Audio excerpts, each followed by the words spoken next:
मैं अभी आया हूँ वापस जाके मुंबई में जाके बैठे हैं अभी कुछ भोसड़ी वाले भारतीय जनता पार्टी के, उनको लूँगा जाके तबीयत से। थोड़ा सा मुझे आहत हुआ कि उन्होंने चूड़ियाँ फेंक के मारी थी। मैं अगर मुझे बताए होते कि मैं चूड़ी फेंकने जा रहा हूँ तो उनको 10 किलो गोबर दे देता था मैं कि मिश्रा जी ले जाइए, तोप दीजिएगा उसको। चप्पलों से और गोबरों से इनका स्वागत किया जाएगा। और बेटी की इंसाफ तो डंकी की चोट पे लेके रहेंगे। इनके बाप में इतना औकात नहीं कि रोक ले हमें। ये प्रशासन तुम्हारा, पुलिस तुम्हारा, मोदी जी तुम्हारे बैठे, अमित शाह तुम्हारा मोटा भाई गृह मंत्री, वो नहीं उखाड़ पा रहा है, कुछ कर नहीं पा रहा है क्या? इतनी तुम्हारी औकात नहीं है कि इतना बड़ा षड्यंत्र मोदी जी भाजपा भारतीय जनता पार्टी के खिलाफ हो रहा है और तुम साले चूतिए उसको ढूंढ नहीं पा रहे। ये दलाली का एक दौर चल रहा है कि भाई तू बड़ा दलाल कि मैं बड़ा दलाल। उसके लिए हमें अपने आप को साबित करना है। साबित कैसे करोगे? आप अच्छे काम से तो कर नहीं सकते। किसी को कॉलर ही पकड़ेगा, किसी को धक्का ही दोगे तो उनका बलात्कार हो जाएगा अगर हकीकत देश के सामने आ गई। और अगर सामने वाला ब्राह्मण है, मैं जिस समुदाय से आता हूँ, मैं ब्राह्मण हूँ, मैं आपको निवेदन करना चाहूँगा कि उसका तुरंत इनकाउंटर किया जाए और 4 गोली ना यहाँ छाती पे उसकी मारी जाए, उस भोसड़ी वाले के जो बेटियों की इज्जत पे हाथ डालता है। नमस्कार, मैं देव। आप इस समय देख रहे हैं लोकतंत्र टीवी। जिस तरीके से बिहार चुनाव को लेकर चारों तरफ बिगुल फूक चुका है, ऐसे में कोई एक्टिविस्ट बिहार में कदम रखते ही जाहिर सी बात है सबकी जो है निगाहें इस समय विनय दुबे पर, जो लगातार इस समय मौजूद है हमारे साथ बिहार की धरती पर। अब ये कहां पर आए हैं और किस लिए पर्पस जो बताया जा रहा है, लोगों का कहना है कि जो लोग बाहर के गरीब गुरुआ मजदूर, जो लोग पलायन कर चुके थे लॉकडाउन के बीच, जिस तरीके से लोगों का सेवा और सेवादारी को लेकर एक बड़ा प्रश्न चिन्ह था, वो उनके समर्थन में विनय भाई आए थे। सर, क्या लग रहा है बिहार में इस समय आपका होना कहीं कुछ प्रश्न चिन्ह खड़ा करता है कि अब क्या होने वाला है? जो मैं वहाँ करता था वहाँ यहाँ भी करने आया हूँ। लोगों को एक जगाना एक मकसद रहा है। तो और रही बात, ये जो मेरी यात्रा है ये पूरी तरह से नॉन पॉलिटिकल रही है। ये मेरे कुछ CA NRC के मित्र थे जिनको कुछ लीगल दिक्कतें थी, उनको परेशानियां हैं, उनके लिए मैं आया हूँ। ये कोई पॉलिटिकल यात्रा नहीं है मेरी। आज 4-5 घंटे बाद उनकी मुलाकात होगी, सारे दस्तावेज होंगे, उसके बाद मैं मुंबई वापस। दूसरा सबसे बड़ा कारण ये था कि आप भाग के आए हैं दिल्ली से, तो एक हमारे खास भाई हैं, तो आपको मिलना तो ज़रूरी था, इसके लिए उड़ के चले आए हम पटना। लोग कह रहे हैं कि आप बिहार में हैं, किसी पॉलिटिकल पार्टी, किसी पॉलिटिकल एजेंडे को मकसद के रूप में देखा जा रहा है कि किस पार्टी को आप समर्थन देंगे या कौन वो कैंडिडेट होगा जिसको आप समर्थन देंगे? सर देखिए, ये मैं कोई चीज़ छुपे आम नहीं करता, मतलब छुप के नहीं करता हूँ, डंके की चोट पे करता हूँ। अगर मेरा कोई पॉलिटिकल एजेंडा होगा तो अगले हफ्ते 10 दिन में आपको दिख जाएगा। मेरा अगर एजेंडा होगा तो दिखेगा। मैं अभी आया हूँ वापस जाके मुंबई में जाके बैठे हैं अभी कुछ भोसड़ी वाले भारतीय जनता पार्टी के, उनको लूँगा जाके तबीयत से। तो मेरा एजेंडा मेरा फिक्स है कि मुझे करना क्या है, मुझे इनको खोज के लेना है। तो और बिहार में ऑलरेडी यहाँ की युवा इतना सक्षम है, इतना जागरूक है, सबके हाथ में स्मार्टफोन है, तो हमारी ज़रूरत नहीं है। यहाँ पे लोग जानते हैं सारी चीज़ें। लोग कह रहे हैं कि विनय भाई पढ़े लिखे लोग हैं, एक्टिविस्ट हैं, तमाम अपनी लीगल टीम है उनकी, डॉक्टर कफील खान को बढ़ाने में निकालने में एक अहम भूमिका है, लेकिन आप जो मोदी के खिलाफ इतना अपशब्द का प्रयोग करते हैं, इतना गुस्सा क्यों मोदी के खिलाफ आपके जहन में? सर, मैं क्षमा चाहूँगा कि आप ज़रा नीचे उतरिए, किसी आदमी को बताइए, बोले मोदी जी बहुत अच्छे इंसान हैं, उनके शब्द सुनिएगा आप। मैं अकेला इंसान नहीं हूँ। देश की 130 करोड़ की आबादी में से गारंटी के साथ कह रहा हूँ 125 करोड़ की आबादी तो मोदी जी को बहुत प्यार करती है, मतलब अपशब्दों से प्यार करती है। तो ये उन्होंने कमाया है 18 घंटे जाग के, दिन रात मेहनत करके, लोगों को बेवकूफ़ बना के, कैमरा के सामने अपने आप आके, जिस तरह से उन्होंने जनता को ठगा है, जिस तरह से उन्होंने बेवकूफ़, मेरी भाषा में कहूँ तो चूतिया बनाया है ना, उसी का फल है कि आज मोदी जी को इतने अच्छे अच्छे शब्दों में उनको नवाजा जाता है। और उनके जो चेले चपाटे हैं, जो उनके अंड भक्त हैं, उनके लिए तो हम जैसे लोग बैठे हैं।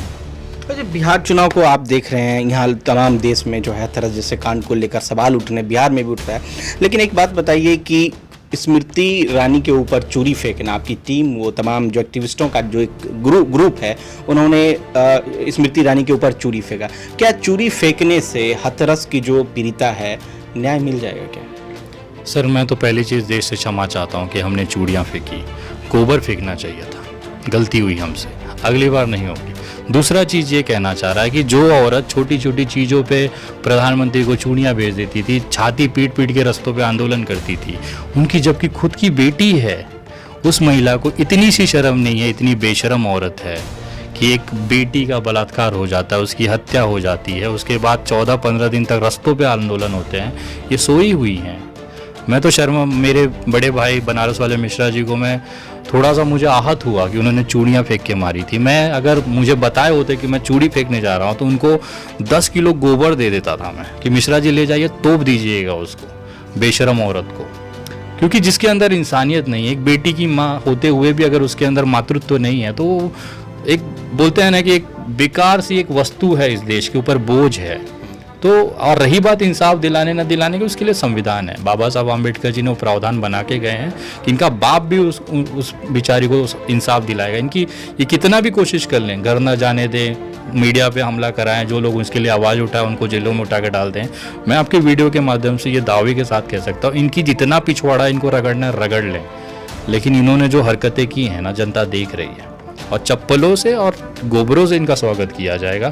और बेटी की इंसाफ तो डंकी की चोट पे लेके रहेंगे। इनके बाप में इतना औकात नहीं कि रोक लें हमें ये। सर, वहाँ के हथरस जो कांड है, वहाँ के लोकल प्रशासन का कहना है कि रेप नहीं हुआ था, जीभ जो है वो काटी नहीं गई थी, लेकिन फिर भी जो एक्टिविस्ट लोग हैं आवाज़ उठा रहे हैं कि ऐसा हुआ था। एम्स की रिपोर्ट अभी नहीं आई है।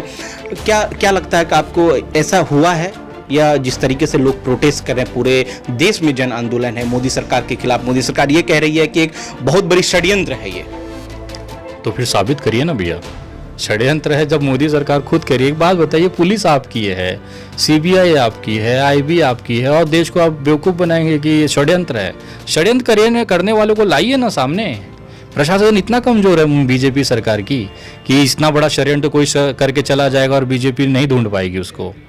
बेवकूफ़ तो ये बनाते आ रहे हैं, ये चाहते हैं। अब एक बात बताइए, अगर आपके कहीं पर्स चोरी हो जाता है, पुलिस स्टेशन जाते हैं कि मेरा पर्स चोरी हो गया है, पुलिस ना 4 पेज की एफआईआर बना के देगी आपको कि भैया कहाँ गए थे, किस काम से गए थे, आप व्यवसाय करते हैं कि धंधा करते हैं कि नौकरी करते हैं तो कितनी सैलरी, सारा ब्यौरा लिया जाता है ना।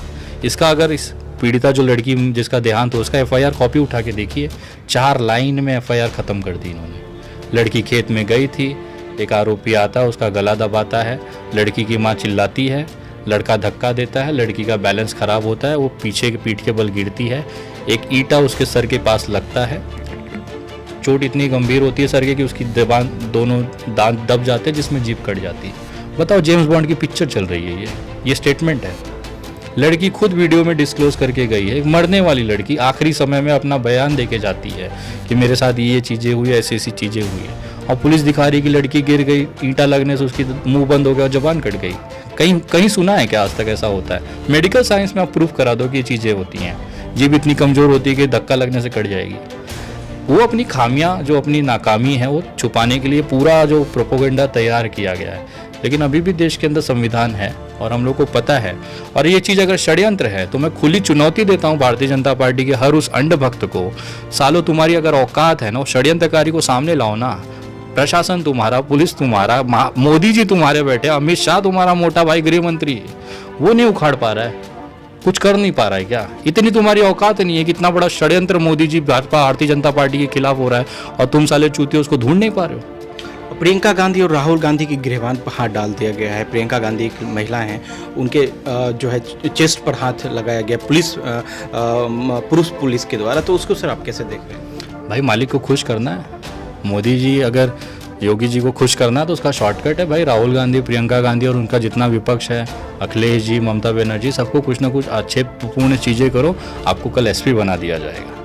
अगर आप छोटे लेवल पे हैं, अगर आप एसडीएम है तो कल आप डीएम बन जाएंगे। ये दलाली का एक दौर चल रहा है कि भाई तू बड़ा दलाल कि मैं बड़ा दलाल। उसके लिए हमें अपने आप को साबित करना है। साबित कैसे करोगे? आप अच्छे काम से तो कर नहीं सकते। किसी को कॉलर ही पकड़ेगे, किसी को धक्का ही दोगे। मुझे शर्म आती है, मुझे बहुत अचंभा होता है कि ये जो अधिकारी करते हैं ना, वो घर जाके अपनी बेटियों से आँख कैसे मिला लेते होंगे कि हमारा बाप जो है एक रेपिस्ट की मदद कर रहा है। खुद की घर पे लड़की होगी, नहीं होगी, चलो पत्नी होगी ना, माँ तो होगी ना, कैसे निगाह मिला लेते हैं? तो कहीं ना कहीं इनके अंदर का जो इंसान है ना, वो मर चुका है। इसी रेस में है, दलाली की रेस में कौन सबसे बड़ा दलाल, उसकी कंपटीशन चल रही है और देश पूरा लाइव टेलीकास्ट देख रहा है। हर दिन देखा गया कि क्या हुआ है वहाँ पे, और साबित हुआ है कि सबसे बड़ा दलाल कौन है। और सोचिए, जिस मालिक की ये तलवे चाट रहे थे, जो वहाँ के पुलिस अधिकारी थे या जो भी लोग थे, आखिर जब योगी जी पे आया तो सबसे पहला उनकी बलि दी गई, सस्पेंड कर दिया गया। क्या मिला भैया? क्यों रोक रही है? पीड़िता के परिजनों से मिलने के लिए आम विपक्ष दलों को क्यों रोका जा रहा है सर? क्या लग रहा है आपको? हकीकत सामने आ जाएगी तो बीजेपी एक उनका चीर हरण हो जाएगा, वस्त्र हरण। मेरे भाषा में कहूँ तो उनका बलात्कार हो जाएगा अगर हकीकत देश के सामने आ गई। क्योंकि कहीं ना कहीं इसका मैं दावे के साथ कह सकता हूँ, मैं अभी हाथरस गया नहीं हूँ, मेरी टीम की तरफ से वो लोग गए हैं। उसके बाद मैं दावे के साथ आपको कह सकता हूँ कि जो आरोपी है उनका कहीं ना कहीं उनके पिताजी, उनके चाचा भारतीय जनता पार्टी के पदाधिकारी होंगे, गारंटी के साथ। और जो भी अगर ये साबित कर देगा उसको 10,000 रुपये का इनाम भी दूंगा। मैं आपको बोल सकता हूँ गलत साबित कर देगा तो। उनके परिवार में कहीं ना कहीं बीजेपी इन्वॉल्वमेंट है, कहीं ना कहीं योगी जी ठाकुर हैं, आरोपी ठाकुर हैं, वहाँ का डीएम ठाकुर है, मेडिकल जिसने पोस्टमार्टम किया वो अधिकारी ठाकुर हैं, और सारा का ऊपर से नीचे, और आरोपी जो हैं सबसे बड़े वो भी ठाकुर हैं। उसको बचाने के लिए सब ये करेंगे। लोकतंत्र चैनल, टीवी चैनल के, आपके न्यूज़ चैनल के माध्यम से मैं दावे के साथ एक निवेदन करना चाहूँगा, पूरे भारत के अंदर कहीं भी अगर कोई रेप होता है और अगर सामने वाला ब्राह्मण है, मैं जिस समुदाय से आता हूँ, मैं ब्राह्मण हूँ, मैं आपको निवेदन करना चाहूँगा कि उसका तुरंत इनकाउंटर किया जाए और 4 गोली ना यहाँ छाती पे उसकी मारी जाए, उस भोसड़ी वाले के जो बेटियों की इज्जत पे हाथ डालता है। मैं किसी ये ठाकुर जो आज प्रदर्शन कर रहे हैं ना, ऐसा कमजोर राजपूत, मैं अभी जानता हूँ, मेरे बहुत सारे मित्र राजपूत हैं, लेकिन वो इस तरह के बलात्कारियों के साथ कभी खड़े नहीं होंगे। और रही बात अगर कोई ब्राह्मण ऐसा करता है तो मैं निवेदन करूंगा 4 गोली मेरी तरफ से उसकी छाती में मारिएगा। बहुत बहुत शुक्रिया। जिस तरीके से लगातार विनय दुबे ने यह कह दिया कि अगर कोई उच्च कोटि के उच्च जाति के लोग अगर किसी महिलाओं के साथ छेड़खानी करते हैं तो उनका जो शब्द था कि खुलेआम शूट कर देना चाहिए, इस तरह की लगातार उन्होंने बात कही। आपको बता दें कि विनय दुबे इस समय पटना में है, तमाम राजनीतिक शिरकत जो है चल रही है। अब युवाओं का जो एक विशेष समुदाय है उस पर विनय दुबे का कितना प्रभाव पड़ेगा, ये एक समझने का विषय है। फिलहाल आप इस समय देख रहे हैं लोकतंत्र टीवी, मैं हूं।